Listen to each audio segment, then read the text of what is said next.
Pag-ampo alang sa pagbaton og kalinaw. Dios nga maluluyon, gamhanan sa tanan. Akong gihangad kanimo ang pangamuyo nga unta mabatonan namo ang tinuod nga kalinaw. Kalinaw nga sukwahi sa mga kagubot ug di pagsinabtanay. Sukwahi sa mga bakak nga gihimong tinuod ug tinuod nga gihimong bakak.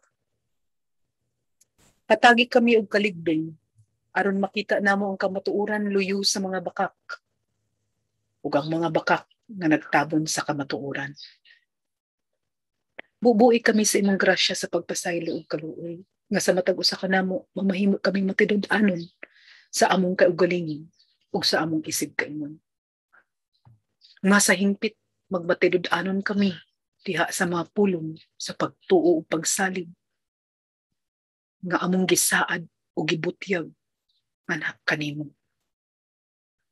Himuo kaming instrumento sa kalinaw.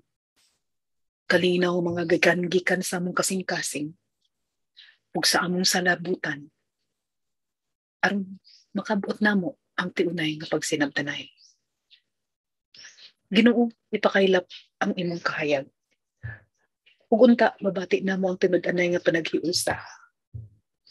Pakiglambigit alang sa kalambuan sa tanan, dili lamang sa mga kaugalingon. Tabangi kami Ginoo sa tanang higayon.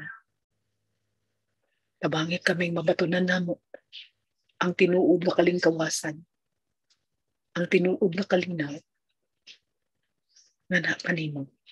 Amen.